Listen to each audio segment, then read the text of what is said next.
Makiaria mari taũni-inĩ ya Kakamega, atongoria a kiama kia ODM kuma kaunti iyo ni makomithetie thirikari ni kiria marauga ni kwagagio kwa munini wa mutongoria wa kiama kiu Wycliffe Oparanya. Kuringana na mwandiki mukaru wa kiama kiu kaunti-inĩ ya Kakamega Lilian Osiemo, ang'ethanĩri a Oparanya ni gwĩtigĩra maretigira amu Oparanya ari na arũmĩrĩri aingĩ na rĩu ciama iria aingĩ ni iremetwo ni kuingira kaunti-inĩ ya Kakamega. Lengo letu la kukuja hapa kukusanyika siku ya leo ni kwa sababu ya harassment yenye inaendelea kwa our deputy party leader Honorable Oparanya, and we know whatever that is going around, there is fear because Oparanya ako na mwelekeo, na katika party ya ODM ako na watu nyuma yake wengi sana, ambayo imefanya hata hizi party zingine zimeshindwa kupenetrate into Kakamega.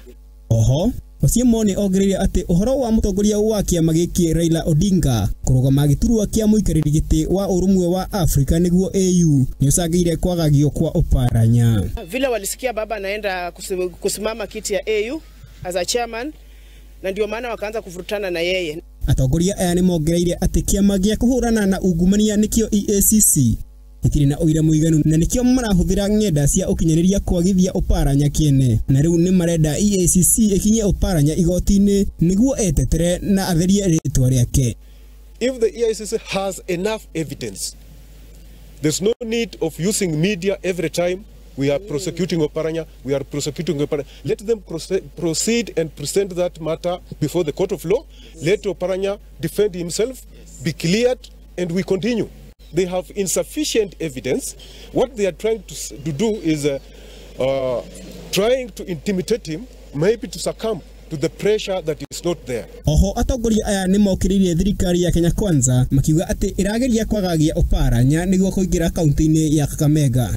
We know that the Kenya Kwanza leadership and its people, they know very well for them to penetrate Kakamega County, they can't do it without Oparanya. Kahinda-ini o kau, atongoria aya ni mataterithitie ati mutongoria wao gicigo-ini giki kia ithũĩro ni Oparanya na niwe makahũrĩra kura atuike mutongoria wa bũrũri gĩthurano-inĩ kia mwaka wa 2027. Kiongozi wetu sisi hapa kama Luya Nation, Mlembe Nation, si mwingine ni Wycliffe Oparanya. Na come 2027 sote kama Waluya tutapiga kura yetu kwake Wycliffe Oparanya kama rais wa 6 wa nchi ya Kenya. Handũ-inĩ ha Mũthingi TV, Kitagwo Nderi, Gathobe.